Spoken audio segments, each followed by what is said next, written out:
Hey, what's going on, all you maniacs out there? This is TJ Tally coming at you with another episode of Wrestling News Wednesdays. Now, honestly, my time, I don't know wherever you guys watch from, but it's 10:45 in the morning. I've been up and about. I really was honestly contemplating not doing it again this week because there's not much news. So I guess I'm just gonna ramble on. But yeah, I guess I'll just kind of review. Uh, Extreme Rules. My bad. I had a brain for it. Couldn't think of it. I guess I'm just gonna do Extreme Rules and uh, maybe AEW and Raw.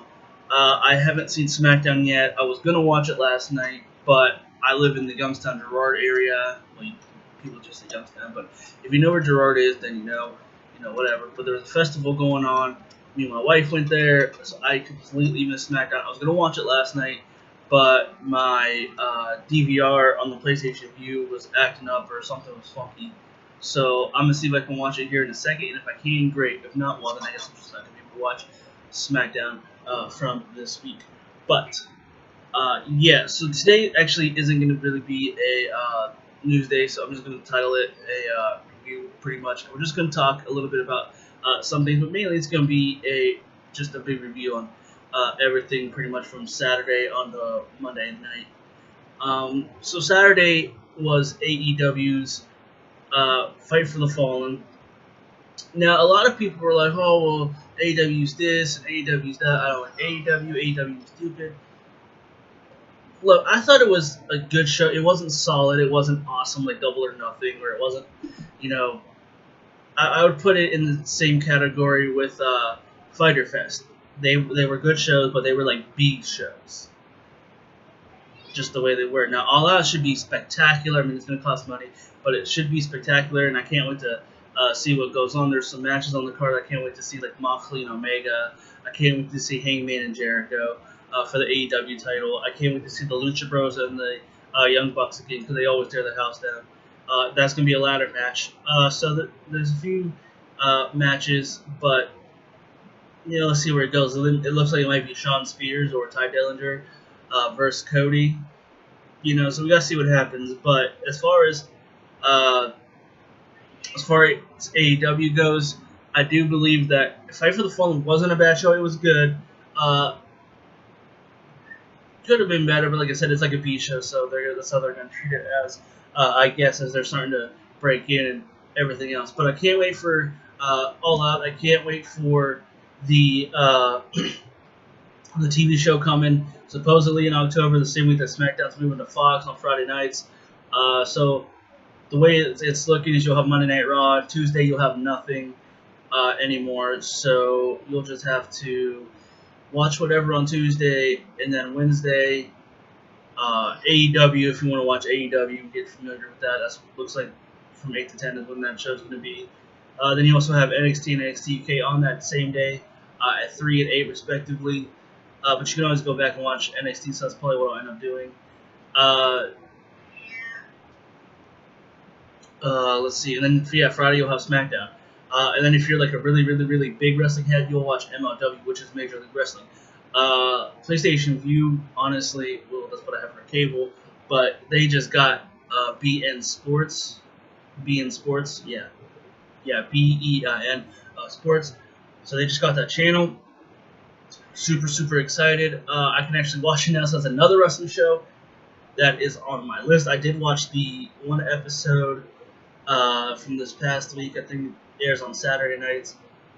It's only an hour long. It's like NXT, but it was really good. They had a team on there called the Dynasty with MJF from AEW and two other people. First, the Hart Dynasty, which was Teddy Hart, someone else, and then Brian Pillman's son. It was a hell of a ladder match. The Dynasty won, beat the Hart Foundation. Jim Cornette is a commentator on there. I know a lot of people might not like him because for whatever reason, honestly, it is what it is to me. But yeah, it was cool. So we got around to watching it. But yeah, so now I'm gonna probably be talking about MLW a little bit here and there since I start to watch it. As long as I keep the channel, we're okay. But yeah, so AEW was good, MLW was good. Sunday Night Extreme Rules. I thought honestly it was a better show. Uh, Better show than what we've been seeing for previews. Was it better than AEW? I would say it's pretty close. They were both good shows. They had some good matches, some iffy matches, but I would say that they were about the same, honestly, this week. I know a lot of people know I'm an AEW person, but AEW was good, and Extreme Rules was good too. But I put it in the same category this week just because they were both good, but they had room to improve, in my opinion. But anyways, Extreme Rules I thought was good. AJ Styles won the U.S. title.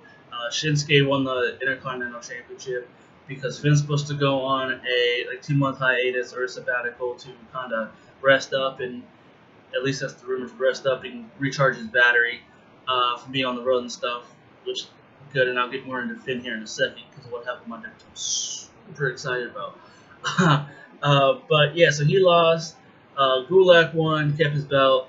I figured so because we watched Evolve. Oh yeah, I gotta go back and watch Evolve too. I haven't fully covered all that, but I did see Matt Riddle versus Gulak. Riddle beat him, so I figured they ain't gonna have Gulak lose again because he's the champ. So he retained. Some of the stuff was good. The main event was pretty good. Broadcasting in, a lot of people are upset, and I get it. I mean, he's a part-time champ, yada yada yada. But they want people to talk. What was everyone talking about? They were talking about Braun.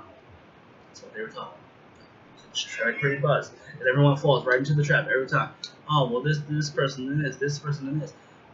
Well, yeah, they want you to talk about it, so they're gonna have you talk about it.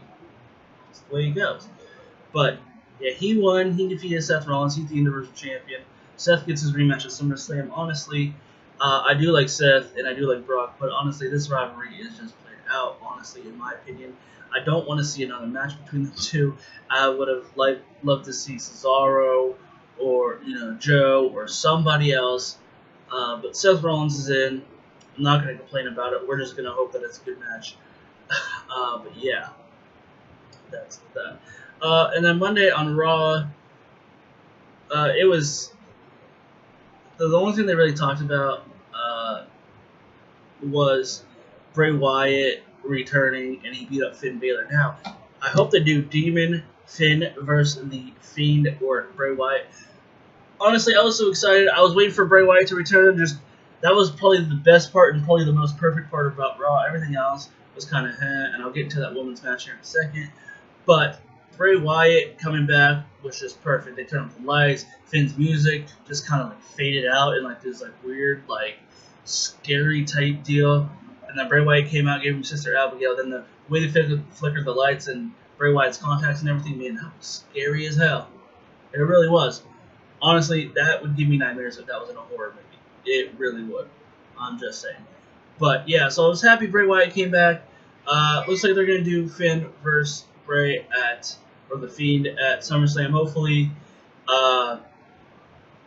like I said, it's Demon versus the Fiend. That'd be dope or cool. And then yeah, just have them two fight, have Finn leave, and then see where we go from there.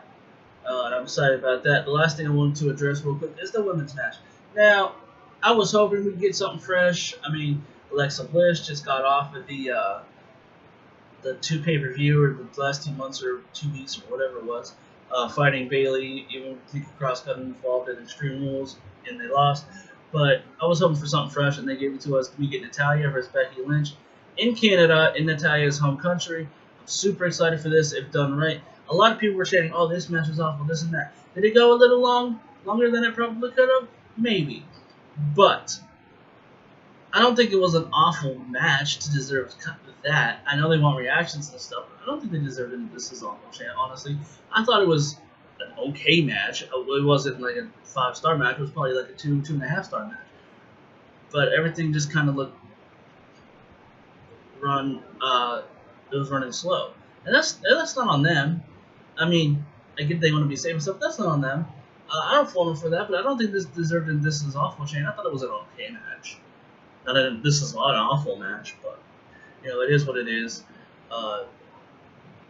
I'm kind of torn now though because I did order a Natalia shirt last week and now she's fighting Becky Lynch. And y'all know I like Becky Lynch, but I hope that match delivers at SummerSlam. That's all I got for you guys today. Like I said, there was no news. This is pretty much just a review of the wrestling week. We're not even want to talk about AEW. There is this sick move from Jungle Boy, Jack Perry, and Luchasaurus. They did like a flipping power bomb tag team move. It was so sweet. You gotta go find it on YouTube if you can, or if you can go back and watch the replay. At least watch that match. That match was cool. But yeah, like I said, not a lot of news. We're just sitting here talking, and yeah, that's pretty much what it's just gonna be today. I might get back into the news next week a little more, but as far as I'm concerned, I just wanted to talk today. Just didn't feel like going through news and stuff. But that's all I got for you guys today. So stay blessed.